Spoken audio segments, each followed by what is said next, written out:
Bismillahirrahmanirrahim. Assalamualaikum warahmatullahi wabarakatuh. Alhamdulillah wassalatu wassalamu ala Rasulillah wa ala alihi wa sahbihi wa mawalah. Wala haula wala quwwata illa billah amma ba'du. Baik, pada kesempatan kali ini saya akan mempresentasikan makalah yang telah kami buat yang berjudulkan Syubhat dalam Islam. Langsung saja. Pengertian kata syubhat berasal dari bahasa Arab yang artinya keadaan sama, serupa, keadaan gelap, kabur, samar, tidak jelas. Dalam ensiklopedia hukum Islam, syubhat berarti sesuatu yang ketentuan hukumnya tidak diketahui secara pasti, apakah dihalalkan atau diharamkan. Dalam pengertian yang lebih luas, syubhat ialah sesuatu yang tidak jelas apakah benar atau tidak, eh, yang dalam arti lain masih mengandung kemungkinan yang benar atau salah. Menurut Abdurrahman Ar-Rasyid, dalam bukunya Halal Haram menurut Al-Quran dan Hadis, mendefinisikan syubhat adalah setiap perkara yang tidak begitu jelas antara halal dan haramnya bagi manusia. Hal ini dapat terjadi karena tidak jelasnya dalil dan mungkin karena tidak jelasnya jalan untuk memahami nas atau dalil yang ada. Menurut Imam Al-Ghazali, syubhat adalah sesuatu yang masalahnya tidak jelas karena di dalamnya terdapat dua macam keyakinan yang berlawanan, yang timbul dari dua faktor yang menyebabkan adanya dua keyakinan tersebut. Dasar hukum hadis Rasulullah Shallallahu Alaihi Wasallam yang artinya Utaibah bin Sa'id menceritakan kepada kita, Hamad bin Zaid mengabarkan kepada kita dari Mujallid, dari Sya'bi, dari Nu'man bin Bashir, berkata, saya mendengar Rasulullah Shallallahu Alaihi Wasallam bersabda, halal itu jelas dan haram itu jelas pula, dan di antara keduanya ada perkara-perkara syubhat. Banyak orang yang tidak mengetahuinya. Maka barang siapa yang meninggalkannya, maka ia telah membersihkan dirinya untuk agamanya dan kehormatannya, maka selamatlah dia, dan barang siapa jatuh kepada hal syubhat, maka ia akan seakan-akan jatuh kepada yang haram. Umpama seorang yang menggembala dekat daerah yang terlarang seakan ia nyaris jatuh memasuki daerah itu. Ketahuilah bahwa setiap negara ada tapal batasnya dan tapal batas Allah adalah yang diharamkannya. Hadis riwayat At-Tirmidzi. Kemudian dasar hukum yang berikutnya terhadap persoalan syubhat, Islam memberikan suatu garis yang disebut warok atau sikap berhati-hati karena takut berbuat haram. Dengan sifat ini, seseorang diharuskan menjauhi diri dari masalah yang masih syubhat, sehingga ia tidak akan terserat kepada perbuatan yang haram. Rasulullah Shallallahu Alaihi Wasallam memerintahkan umatnya agar menjauhi dan meninggalkan perkara yang syubhat.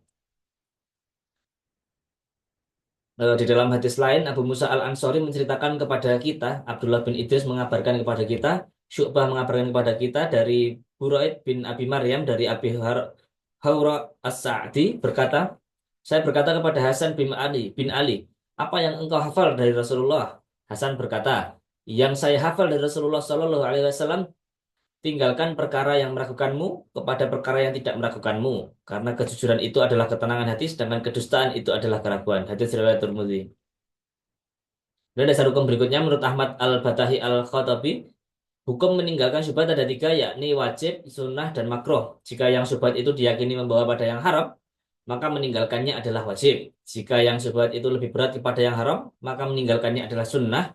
Kemudian jika lebih berat kepada yang halal, maka meninggalkannya adalah makruh. Selanjutnya, sumber perkara syubhat menurut Imam Al-Ghazali dalam kitab Ihya Ulumuddin menjelaskan sumber syubhat antara lain. Yang pertama, keraguan dalam sebab yang menghalalkan dan yang mengharamkan. Keraguan tersebut tidak terlepas dari dua kemungkinan, yaitu setara atau kecenderungan pada salah satu dari dua kemungkinan. Jika kedua kemungkinan itu setara atau sama, maka hukumnya adalah berdasarkan yang dikenal sebelumnya. Jika salah satu dari dua kemungkinan itu lebih kuat, maka hukumnya adalah bagi yang lebih kuat. Contoh, dilemparkan anak panah pada buruan, buruan itu terluka lalu terjatuh ke air dan ditemukan telah terjadi bangkai. Tidak ada yang tahu apakah buruan itu mati karena tenggelam atau karena lukanya. Maka buruan ini adalah haram karena asalnya yang haram.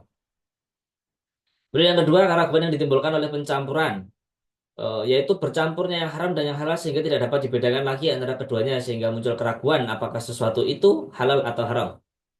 Contohnya daging bangkai seekor kambing bercampur dengan beberapa ekor kambing yang disembelih secara halal, maka keraguan dalam hal ini harus dijauhi karena tidak ada tanda pada daging yang dari bangkai yang bercampur. Apabila ada keraguan yang beralasan bahwa daging bangkai kambing itu telah bercampur, maka hal tersebut haram. Kemudian yang ketiga, keraguan karena adanya hubungan kemaksiatan dengan sebab yang menghalalkan. Hubungan itu dapat terlihat pada sesuatu itu sendiri, pada tujuannya, pada permulaannya, atau pada persoalan jual beli. Namun maksiat ini bukan sejenis maksiat yang merusak akad atau membatalkan sebab yang menghalalkan sesuatu. Contohnya, menyembelih dengan pisau rampokan, kemudian menjual buah anggur kepada seseorang pembuat khamar. Kemudian yang keempat, keraguan karena perbedaan antara berbagai dalil. Perbedaan di dalam berbagai dalil ini seperti perbedaan di dalam sebab-sebabnya, karena sebab menentukan hukum halal dan haram, sedangkan dalil untuk mengetahui hukum halal dan haram. Lebih jelas lagi bahwa dalil merupakan sebab untuk bisa sampai pada pengertian yang nyata pada suatu barang.